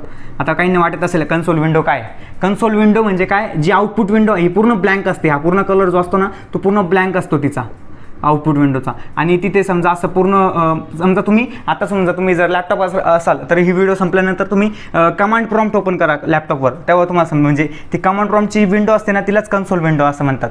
म्हणजे म्हणू शकतो आपण तिला. म्हणजे ते पूर्ण ब्लँक असते, तिथे फक्त टेक्स्ट असतं, तिथे ग्राफिकल काहीच नसतं, तिथे फक्त टेक्स्टनुसार आपल्याला कमांड प्रॉम्प्ट थ्रू सुद्धा आपण पूर्ण आपल्या कम्प्युटर किंवा लॅपटॉपला रन करू शकतो. फक्त ते कमांड्स माहिती पाहिजे बरोबर. आता ते कन्सोल विंडोवर आता स्कॅनएपचं काम काय आहे, तर कन्सोल विंडोवरनं म्हणजे आता तिसऱ्या चौथ्यानं सांगतो मी, कन्सोल विंडोवर जेही इनपुट युजर एंटर करेल ते फक्त प्रोग्राममध्ये घेऊन यायचं. एकदम सोप्या भाषेत, कन्सोल विंडोवर जेही युजर एंटर करेल ते फक्त तिथून उचलून प्रोग्राममध्ये घेऊन यायचं आणि एखाद्या व्हेरिएबलवर स्टोअर करायचं. बस एवढंच या स्कॅनएपचं काम आहे. आणि हा स्कॅनएप काय कोणाला दिसत नाही बिचारा, खूप महत्त्वाचं काम करतो पण तो काही कोणाला दिसत नाही, तो इनविजिबल व्यक्ती आहे. हां, तर एवढं लक्षात ठेवा. मग आता झालं स्कॅनएपचा. आता सिंटॅक्स कसं आहे, आपण म्हणजे स्कॅनएपचं तर वर्क तर तुम्हाला कळालं, पण आता त्याचा उपयोग कसा करायचा, म्हणजे त्याचा सिंटॅक्स यूज कसा करायचं, त्याला लिहायचं कसं ते आपण बघूयात. आता स्कॅनएप फंक्शनला फॉर्मॅट स्पेसिफायर यानंतर आपला नेक्स्ट पॉईंट आहे ते आपण बघूयात. आता स्कॅनएपचा सिंटॅक्स कसा आहे, सिंटॅक्स स्कॅनएप स्पेलिंग बघा बरं का. आता बाय स्कॅनएपची स्पेलिंग काय आहे, SCANF, त्यानंतर मग पॅरेंथेसिस. हां, मग इथे असतो तो, इथे फॉर्मॅट स्पेसिफायर असतो, फॉर्मॅट स्पेसिफायर, आणि त्यानंतर असतो तो म्हणजे इथे असा कॉमा असतो, डबल कोट नंतर कॉमा, आणि मग इथे असा अँडचा सिम्बॉल असतो, अँडचा. याला ॲम्परसेंड असं म्हणतात, ॲम्परसेंड या सिम्बॉलचं नाव आहे ॲम्परसेंड. म्हणजे ॲड्रेस सिम्बॉल आहे हा. ॲड्रेस हा काय करतो, ॲड्रेस डिफाईन करतो. आणि त्यानंतर मग आपण इथे व्हेरिएबल नेम देतो. समजा इथं नेम चालू होतं ना आपलं. हां, इथे नेम नावाचं व्हेरिएबल घेतलं. मग आता या अँड काय लिहिलं आहे आपण, आता बरंच म्हणजे मला देखील वाटलं होतं, म्हणजे मला डाऊट आला होता की अँड का लिहिलं इथं. हा अँड, तर हा अँडला जर आपण बाजूला घेऊ, इथं अँड, तर याला काय म्हणता, ॲम्परसेंड म्हणता, ॲम्परसेंड. ॲम्परसेंट, याचं नाव जे आहे ते ॲम्परसेंट आहे. म्हणजे याला ॲड्रेस ऑपरेटर देखील म्हणू शकतो आपण, ॲड्रेस ऑपरेटर. त्या ॲम्परसेंटला जाऊ द्या तिकडं, त्याचं ऑफिशियल नेम ॲम्परसेंट आहे, एवढं लक्षात ठेवा. म्हणजे तुम्हाला सांगून दिलं मी. आणि आपल्या भाषेत आपण सोपं मी जसं तुम्हाला सांगितलं, जेवढं मला सोपं करून सांगता येईल तेवढं मी तुम्हाला सोपं करून सांगेल, बरोबर. तर याला काय म्हणता, ॲड्रेस ऑपरेटर म्हणता, address operator, ADDRE, address operator. तर ॲम्परसेंट काय करतो, तर म्हणजे हे जे व्हॅरिएबल आहे नेम व्हॅरिएबल, आता कम्प्युटरमध्ये तुम्ही काहीही लिहा, म्हणजे काही इमेज असेल, सॉन्ग असेल, मूवी असेल, काहीही असेल, त्या प्रत्येकाला एक ॲड्रेस असतो. ॲड्रेस म्हणजे आता कम्प्युटरवर कोणत्या लोकेशनवर ते स्टोअर आहे, म्हणजे बरोबर. आता कम्प्युटरवर आता समजा ॲड्रेस नसता, आता आपल्याला देखील एक ॲड्रेस असतो, बरोबर. आता ते म्हणजे त्या समजा कुरिअरवाला असेल तर कुरिअरवाला म्हणजे आपल्या घरापर्यंत कशा थ्रू येतो, ॲड्रेस थ्रू येतो ना, बरोबर. मग आता समजा म्हणजे कम्प्युटरमध्ये ह्या नेमचं पण काहीतरी अस्तित्व आहे ना. कम्प्युटरमध्ये आपण आता याला व्हॅरिएबल बनवलं, याला देखील काहीतरी अस्तित्व आहे आणि याला देखील काहीतरी ॲड्रेस आहे, बरोबर. मग ह्या ॲड्रेसवर म्हणजे आता आपण जी व्हॅल्यू एक्सेप्ट करणार आहे, आता आपण काय करणार आहे, स्कॅनएफवर, म्हणजे समजा आपण असं नेम एक्सेप्ट करण्यासाठी कसं लिहू आपण, scanf %s comma address of, असं वाचायचं. म्हणजे कसं वाचायचं, scanf %s comma address of name, म्हणजे असं प्रोनाऊन्स करायचं त्याला. म्हणजे असं वाचून लिहिलं का बरोबर तुम्हाला कोड लक्षात येतो, बरोबर. Scanf %s comma address of yes, म्हणजे इथे जेही नेम एंटर होईल, इथे काही युजर एंटर करेल ते ह्या म्हणजे नेम नावाच्या याला जे ॲड्रेस असतो तो म्हणजे अँड ऑपरेटर काय करेल, ॲड्रेस ऑपरेटर, तर नेमचा ॲड्रेस इथे लिहेल. म्हणजे समजा आपण आता नेमचा ॲड्रेस जो आहे तो 101 असा, म्हणजे आता तो ॲड्रेस म्हणजे काही कम्प्युटरचा प्रत्येक कम्प्युटरचा वेगवेगळा असतो. आता आपण अजून करूयात की समजा 0001 असा, म्हणजे 010001 असा समजा त्याचा ॲड्रेस आहे, बरोबर. तर म्हणजे ह्या लोकेशन कम्प्युटरमध्ये हे एक लोकेशन झालं, ही एक जागा झाली. हां, मग जेही नेम एंटर होईल, आता ही जागा कुठे झाली, मेमरीमध्ये झाली, बरोबर. मेमरीमध्ये ही जागा झाली, हे लोकेशन झालं. मग या लोकेशन थ्रू म्हणजे ह्या लोकेशनवर फक्त हेच नेम असू शकतं, दुसरं काही असू नाही शकत त्या याच्यावर. म्हणजे आता एका लोकेशनवर एकच जण असतो, आता एका ॲड्रेसवर एकच म्हणजे ती फॅमिली एकच फॅमिली राहते. आता एकाच ॲड्रेसवर दोन तर नसतं, ॲड्रेस युनिक असतो, बरोबर. म्हणून आता हा जो मेमरी ॲड्रेससुद्धा आहे तो युनिक असतो. म्हणजे तो काय आता याच नावाचा, म्हणजे 01001 याच लोकेशनवर असा डबल झाला आणि त्याच्यावर म्हणजे एका ॲड्रेसवर हा नेम आहे आणि एका ॲड्रेसवर समजा त्याची सॅलरी स्टोअर आहे, असं शक्यच नाही आहे. कम्प्युटरचा प्रत्येक जो ॲड्रेस असतो तो युनिक असतो, म्हणजे तेवढ्या ॲड्रेसवर फक्त तेवढं स्टोअर असतं. आता तुम्ही समजा एखादी इमेजही असेल तर प्रत्येक इमेजचा जो तुम्ही समजा ओपन केले, त्याचं डिस्क्रिप्शन ओपन केली तर तुम्हाला ते इमेजची डिस्क्रिप्शनमध्ये त्याचं पाथ दिसेल. पाथ म्हणजे काय, त्याचा मार्ग, म्हणजे त्याचं लोकेशन, ते कुठे स्टोअर आहे ॲक्च्युली, त्याचं ॲक्च्युअल जे लोकेशन असतं ना, तर ते म्हणजे हा काय करतो अँड ऑपरेटर, त्या म्हणजे जेही व्हॅल्यू असेल त्याचं पहिले ॲड्रेस घेऊन येणार. म्हणजे आता इथे समजा त्याने ॲड्रेस रिप्लेस केला 1, आपण ॲड्रेस लिहिला, बरोबर. आणि स्कॅनएफ नावाच्या व्यक्तीचं काम काय होतं, कन्सोलवरनं त्यांनी समजा नेम उचलून आणलं, नेम उचलून आणलं आणि या याच्यावर टाकून दिलं त्यांनी. म्हणजे काय केलं त्यांनी, समजा राहुल नाव होतं, बरोबर. राहुल नावला त्यांनी उचललं इथून आणि 101001 या ठिकाणी ठेवून दिलं त्याला, म्हणजे या ठिकाणी स्टोअर करून दिलं. तर आता जेव्हाही आपण ह्या ॲड्रेसला काही प्रिंट करू किंवा काही ऑपरेशन परफॉर्म करू तर राहुलला अफेक्ट होईल, ते राहुल नावाचं जे नाव आहे त्याला अफेक्ट होईल. म्हणून एवढं लक्षात ठेवा. मग हे कोणामुळे झालं, हे ॲड्रेस काढण्याचं काम कोणामुळे झालं, तर अँड ऑपरेटरमुळे झालं. म्हणून याला ॲम्परसेंट आणि ॲड्रेस ऑपरेटर असं म्हणतात, ॲड्रेस ऑपरेटर. आता म्हणजे तुम्हाला समजलं असेल, तरी आपण जेव्हा यूज करू ना तेव्हा तुम्हाला अजून सांगेल. पण मग आता एवढं लक्षात ठेवा, ॲम्परसेंट काय करतो, ॲड्रेस फाइंड करतो. कोणतंही व्हॅरिएबल असेल त्याचा ॲड्रेस घेऊन घेतो आणि ते एका म्हणजे त्याच्या पुढे जे व्हॅरिएबल असेल त्याचा ॲड्रेस घेतो आणि त्या ठिकाणी जेही व्हॅल्यू असेल ती स्टोअर करतो. बरोबर. मग असं आपण स्कॅनएफचा सिंटॅक्स असतो. आता स्कॅनएफचं तुम्हाला काम समजलं, अँड म्हणजे अँड ऑपरेटर एम्परसेंटचं काय काम आहे तेच देखील तुम्हाला समजलं, बरोबर. मग आता आपलं प्रिंटएफ स्कॅनएफ काय आहे ते समजलं असेल.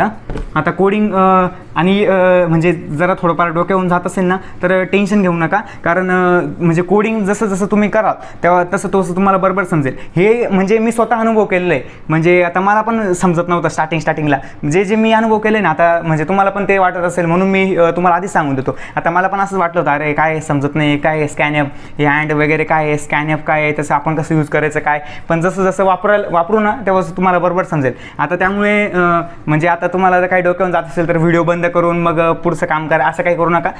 कंटिन्यू कन्सिस्टंट राहा.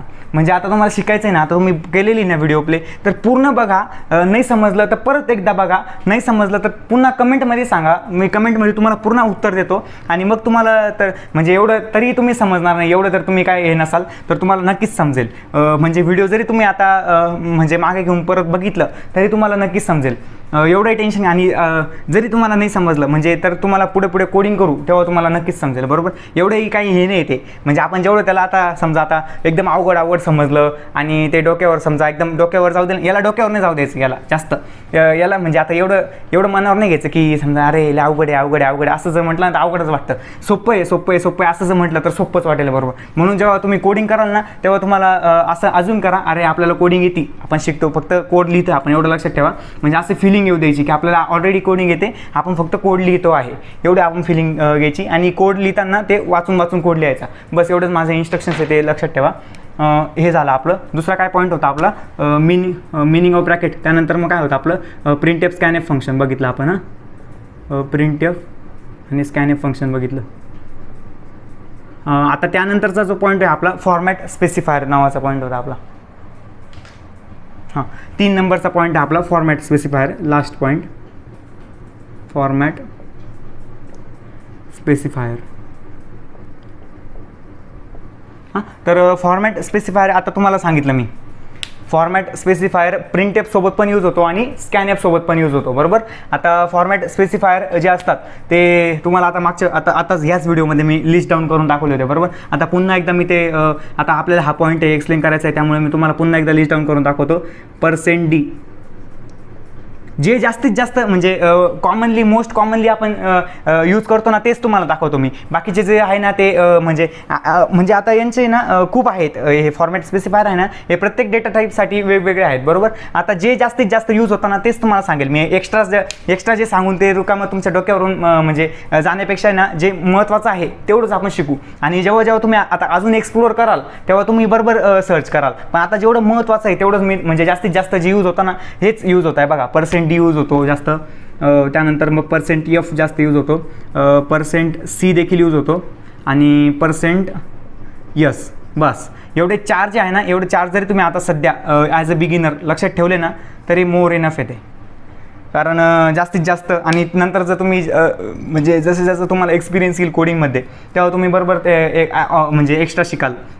आता जर तुम्ही एक समजा एकदमच एक्स्ट्रा म्हणजे थोडं आता प्रत्येक %चं थोडंसं माहिती असं जर करून घेतलं आणि जास्त क्वांटिटीमध्ये आता क्वांटिटीपेक्षा क्वालिटीवर आपल्याला फोकस करायचं जास्तीत जास्त. आता म्हणजे तुम्ही जास्त आता याच्या समजा आता 4 फॉर्मॅट स्पेसिफायरच्या ऐवजी तुम्ही समजा मी गुगलवर वाचून 12 म्हणजे 12 आता आकडा मला टोटल माहिती नाही आहे, पण तुम्ही जास्तीत जास्त समजा वरवर जर शिकून घेतलं तर वरवर शिकायला काय अर्थ नाही आहे. त्यामुळे आता एवढे 4 जरी तुम्ही समजा लक्षात ठेवा एवढंच आहे. आणि पुढचं जसं म्हणजे तुम्ही कोड लिहाल, वेगवेगळ्या प्रकारचे कोडिंग कराल तेव्हा तुम्हाला म्हणजे डेटा टाईप जसं यूज कराल ना तसं तुम्हाला फॉर्मॅट म्हणजे प्रत्येक डेटा टाईपसाठी वेगवेगळा फॉर्मॅट स्पेसिफायर असतो. तर ते म्हणजे ते तुम्हाला बरोबर समजेल. ते मग जसं तुम्ही डेटा टाईप वापराल ना तेव्हा तुम्हाला बरोबर समजेल. आता हे आपण समजा मी तुम्हाला सांगितलं हे 4 जास्तीत जास्त यूज होणार आहे, बरोबर. आता हे 4चा काय अर्थ आहे आपण ते बघूयात. तर आता डेटा टाईप असतात ना तर डेटा टाईप म्हणजे तुम्हाला आधी डेटा टाईप काय ते सांगायला पाहिलं होतं. आता डेटा टाईप जो असतो म्हणजे व्हॅरिएबल आणि डेटा टाईप हे जे 2-3 पॉईंट्स आहे ते आपण नेक्स्ट व्हिडिओमध्ये पूर्ण डिटेलमध्ये तुम्हाला सांगायचं आहे मला. तर आता तुम्हाला फक्त वरच्या वर म्हणजे ओव्हरव्ह्यू देऊन देतो. आता हे आपण तुम्हाला फॉर्मॅट स्पेसिफायर मला एक्सप्लेन करायचं आहे त्यामुळे डेटा टाईप काय हे असणं तुम्हाला म्हणजे माहिती असणं गरजेचं आहे. आता तुम्हाला म्हणजे सांगून देतो हे फॉर्मॅट स्पेसिफायर जो आहे तो इंट डेटा टाईप रिलेटेड आहे. Int INT. आता हा जो आहे तो इंटिजर नावाचा शॉर्ट फॉर्म आहे. हा इंटिजर नावाचा म्हणजे इंटिजर म्हणजे काय असतात तर 0. आता याची डेफिनेशन करायची झाली तर द कॉम्बिनेशन ऑफ म्हणजे 0 to 9 कॉम्बिनेशन, 0 to 9 कॉम्बिनेशनमध्ये किती म्हणजे किती डिजिटची संख्या असू शकते, पण त्यामध्ये डॉट नसो, विदाऊट डेसिमल. आता हा जो आहे डॉट, जो आपला डॉट असतो ना पूर्णविराम, तर इथं डॉट असतो तो, त्याला विदाऊट डेसिमल म्हणतात. याला प्रोग्रामिंग भाषेमध्ये डेसिमल म्हणतात. जो डॉट असतो ना डॉट, त्याला डेसिमल म्हणतात, डेसिमल. विदाऊट डेसिमल याची डेफिनेशन असं आहे म्हणजे 0 to 9 combination without decimal point, without decimal point is non as किंवा इज कॉल्ड ॲज इंटिजर. म्हणजे 0 to 9 डिजिटचं कॉम्बिनेशन विदाऊट डेसिमल, म्हणजे त्यामध्ये डेसिमल नको. आता ते काही असू शकतात, म्हणजे 10 झालं, 20 झालं, समजा 300, 500 असं काहीही असू शकतं ते नंबर, म्हणजे किती डिजिटमध्ये असू शकतात, फक्त तिथे डॉट नको. असा जो असतो ना आपण 5.6 ते नको फक्त ते म्हणजे तो तसा जर तुम्ही डॉट दिला तर तो फ्लोटमध्ये येतो. याचा अपोजिट जो आहे तो फ्लोट आहे. हां, मग %d जो आहे तो म्हणजे फॉर्मॅट स्पेसिफायर, तो इंटिजर, म्हणजे जिथेही तुम्ही इंटिजर डेटा टाईप यूज कराल तिथे तुम्हाला हाच फॉर्मॅट स्पेसिफायर तुम्हाला डायरेक्टच सांगून देतो मी. म्हणजे हेच लक्षात ठेवा की जिथेही तुम्हाला इंटिजर डेटा टाईप असेल ना, आता इथे म्हणजे %d किंवा %i देखील असतो.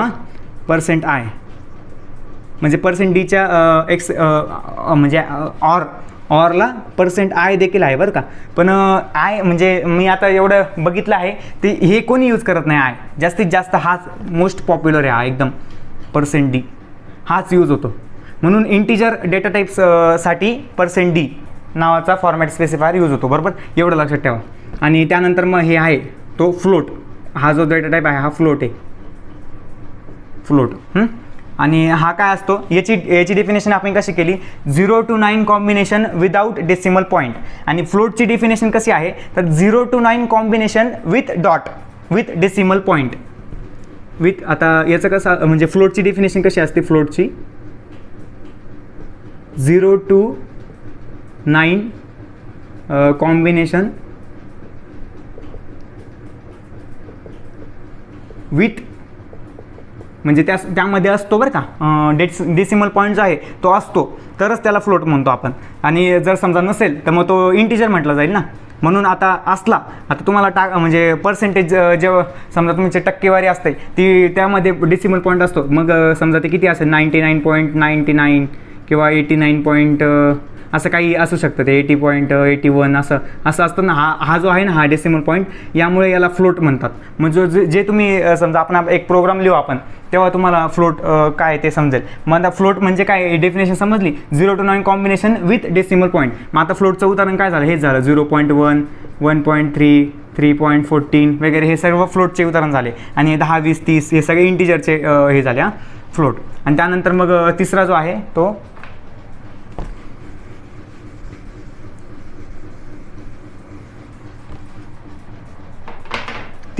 तो कॅर आहे, कॅर. याला कॅर. आता हा शब्द कॅर आहे, याचा फुल फॉर्म काय याचा, कॅरेक्टर. हां, तर कॅरेक्टरमधला फक्त कॅर घेतलेला आहे त्यांनी आणि त्याला डेटा टाईप बनवून दिलेले. आता इथं तुम्ही जेव्हा यूज कराल कॅरेक्टर, म्हणजे तुम्हाला कॅरेक्टर काय झाले तर असे A, B, C किंवा 1, 2, 3. आता यांना असे म्हणजे कॅरेक्टर आपण जेव्हा लिहितो तेव्हा असे सिंगल कोटमध्ये लिहावं लागतं आपल्याला. सिंगल कोटमध्ये कॅरेक्टर, कोणतंही कॅरेक्टर आपण लिहू प्रोग्राममध्ये. आता तुम्हाला जसं मी सांगितलं होतं प्रोग्राममध्ये ॲडिशनल पार्ट हा काहीच चालत नाही कंपायलरला. कंपायलर खूप स्ट्रिक्ट व्यक्ती आहे, त्याला असं काहीच चालत नाही. म्हणून आपल्याला जेव्हाही आपण कॅरेक्टर लिहू ना तेव्हा तुम्हाला हे सिंगल कोट वापरावं लागणार, म्हणजे लागणार. जर तुम्ही समजा असं मला कॅरेक्टर डिफाईन करायचं, तुम्ही सिंगल कोट वापरला नाही, त्या केसमध्ये सुद्धा तुम्हाला एरर येईल, 100% एरर येईल. त्यामुळे तुम्हाला सिंगल कोट वापरावा लागतो. असं म्हणजे स्टँडर्ड आहे. जर तुम्ही कॅरेक्टर लिहिणार असाल तर ते सिंगल कोट वापरायचं, आणि जर समजा स्ट्रिंग लिहिणार असाल तर डबल कोट वापरायचं. समजा आता स्ट्रिंग काय असू शकते, ABC, XYZ. हां, ही झाली स्ट्रिंग आणि ही झाली कॅरेक्टर. बरोबर. आता स्ट्रिंगची डेफिनेशन तुम्हाला सांगितली होती ना, collection of character is non as string, collection of character is non as string असं. हां, मग इथं हे पण झालं ना. मग आता हे कॅरेक्टर आणि हे स्ट्रिंग, STRING, म्हणजे हा जो आहे पर्सेंटेज, हा स्ट्रिंग जर तुम्हाला समजा डिस्प्ले करायचे असेल किंवा इनपुट म्हणून ॲज अ इनपुट म्हणून घ्यायचे असेल. आता हे म्हणजे फॉर्मॅट स्पेसिफायर आपण दोन्ही केसमध्ये यूज करतो. हां, ते इनपुटमध्ये सुद्धा यूज करतो आपण फॉर्मॅट स्पेसिफायर, इनपुटमध्ये सुद्धा, आणि अँड आउटपुटमध्ये सुद्धा आपण यूज करतो यांचा. म्हणजे प्रिंटएफ स्कॅनएफ फंक्शन जे इनपुट आउटपुट, प्रिंटएफ हे आउटपुट रिलेटेड आहे आणि स्कॅनएफ हे इनपुट रिलेटेड आहे. तर दोघंही फंक्शनमध्ये आपण इनपुट आउटपुट ऑपरेशन आपल्याला जेव्हाही परफॉर्म करायचं असेल तर हे आपल्याला लागणार म्हणजे लागणार अतिशय महत्त्वाचं आहे format specifier. Without format specifier आपण इनपुट आउटपुट ऑपरेशन फक्त C लँग्वेजमध्ये हे फॉर्मॅट स्पेसिफायरचा कन्सेप्ट जरा कॉम्प्लिकेटेड आहे, पण मग जेव्हा तुम्ही शिकाल तेव्हा बरोबर म्हणजे तुम्हाला समजेल. आता C++, जावा, पायथनमध्ये नाही आहे फॉर्मॅट स्पेसिफायर वगैरे काही, पण C लँग्वेजमध्ये आहे. मग त्यामुळे आपल्याला शिकावं लागेल ते फॉर्मॅट स्पेसिफायर काय आहे ते. त्यामुळे हे लक्षात ठेवा, म्हणजे C लँग्वेजमध्ये आपल्याला जेव्हाही इनपुट आउटपुट ऑपरेशन काहीही परफॉर्म करायचं असेल तर फॉर्मॅट स्पेसिफायर आपल्याला लागणार म्हणजे लागणार बस. तर एक एवढं लक्षात ठेवा, %d हा इंटिजर डेटा टाईपमध्ये यूज होतो. हा जो इंट नावाचा शब्द आहे हा इंटिजरचा शॉर्ट फॉर्म आहे. हा इंटिजरचा, याचा फुल फॉर्म जो आहे जो इंटिजर आहे. हां, याचा जो आहे फ्लोट. आता हां, म्हणजे %f म्हणजे फ्लोट, %c म्हणजे कॅर. हे वाचू म्हणजे 2-3दा वाचा तुम्ही आणि तेव्हा तुम्हाला बरोबर लक्षात राहील. आणि %s म्हणजे स्ट्रिंग. बस हे एवढे. म्हणजे अजूनही आहेत, %x आहे, %x असेल किंवा म्हणजे अजून पण आहे LD वगैरे असे म्हणजे भरपूर आहेत ते फॉर्मॅट स्पेसिफायर. म्हणजे जास्तीत जास्त म्हणजे मोस्ट कॉमनली यूज केले जातात ना, तर हे 4च आहे. म्हणून तुम्ही ॲज अ बिगिनर एवढे 4 जरी केले तरी बस आहेत ते. तर आजच्या व्हिडिओमध्ये आपण एवढे 3 पॉईंट्स बघितलेत: मिनिंग ऑफ ब्रॅकेट्स, प्रिंटएफ आणि स्कॅनएफ, आणि फॉर्मॅट स्पेसिफायर. तर व्हिडिओ आय थिंक खूप मोठी झालेली आहे. तर म्हणजे याच व्हिडिओमध्ये मी तुम्हाला कोडिंग करून दाखवले असते, पण मग नेक्स्ट व्हिडिओमध्ये तुम्हाला मी यांचा प्रॅक्टिकल यूज दाखवतो. म्हणजे प्रिंटएफ स्कॅनएफचा ॲक्च्युअल कोडिंगमध्ये. म्हणजे आता तुम्हाला एक्सप्लेनेशन इथंच मी सांगून दिलं. आणि तुम्ही काय करा, म्हणजे आता म्हणजे यानंतर मी तुम्हाला डायरेक्ट लॅपटॉपवर कोडिंग करून दाखवतो, लाईव्ह कोडिंग, म्हणजे त्यांचा कसा यूज आहे. आता तुम्हाला मी लॅपटॉप म्हणजे तेव्हा तुम्हाला बरोबर समजेल. जेव्हा प्रॅक्टिकल तुमच्या डोळ्यासमोर जेव्हा आउटपुट येईल, कोड लिहिल ना, तेव्हा तुम्हाला बरोबर समजेल. तर तेव्हा काय करा, ती व्हिडिओ म्हणजे यानंतरची जी व्हिडिओ येईल ती कोडिंग बघून घ्या. म्हणजे ते कोड बघितल्यानंतर तुम्ही पुन्हा ही व्हिडिओ बघा आणि मग म्हणजे प्रिंटएफ स्कॅनएफचं जे मी तुम्हाला सांगितलंय, आता तुम्हाला म्हणजे समजलं नसेल ते, म्हणजे असं अजून करतो मी, तर समजलं जर नसेल तर तुम्ही काय करा, ती कोडिंगची म्हणजे मला असं समजलं होतं बरं का. कारण मी जेव्हा काय केलं होतं, म्हणजे जेव्हा थेरॉटिकल मला जेव्हा वाचलं मी प्रिंटएफ स्कॅनएफ थेरॉटिकल, तेव्हा मला समजलं नाही. आणि जेव्हा कोड बघितला मी, म्हणजे प्रिंटएफ स्कॅनएफमध्ये यांना कोडमध्ये कसं यूज केलं जातं ते बघितलं आणि पुन्हा त्यांची जी थिअरी ती पुन्हा वाचली, तेव्हा माझ्या बरोबर लक्षात आलं होतं म्हणजे प्रिंटएफ स्कॅनएफ काय. त्यामुळे तुम्ही देखील असं करून बघा. हे प्रिंटएफ स्कॅनएफचं तुम्हाला मी आता थेरॉटिकल पूर्ण एक्सप्लेनेशन करून दिलं, आणि जेव्हा तुम्हाला मी कोडिंगमध्ये वापरून दाखवलं तेव्हा तुम्ही म्हणजे अजून क्लिअर होईल. आणि त्यानंतर जर तुम्ही पुन्हा यांचं डिस्क्रिप्शन जर वाचलं तर तुम्हाला ते म्हणजे पूर्ण लक्षात राहून जाईल, पूर्ण म्हणजे डीपमध्ये तुम्हाला लक्षात राहील. जास्त काही टेन्शन घेण्याची गरज नाही आहे. त्यामुळे असं करा. तर बस या आजच्या व्हिडिओमध्ये एवढं बस झालं. तर आणि तुम्हाला काही डाऊट असेल तर कमेंट सेक्शनमध्ये नक्कीच लिहा, मी तुम्हाला उत्तर देईलच त्याचं. आणि तर मित्रांनो, अशाच व्हिडिओ बघण्यासाठी चॅनलला सबस्क्राईब नक्कीच करा, कारण म्हणजे यापुढेच प्रत्येक दिवशी मी व्हिडिओ अपलोड करणार आहे. आणि ज्या विद्यार्थी मित्रांना म्हणजे कोडिंग शिकायचं असेल त्यांना देखील ही व्हिडिओ शेअर करा, कारण त्यांना देखील यांचा फायदाच होईल. आणि तुम्ही तुमचा अमूल्य वेळ हा व्हिडिओ बघण्यासाठी दिला त्याबद्दल तुमचे खूप खूप धन्यवाद. भेटूयात नेक्स्ट व्हिडिओमध्ये.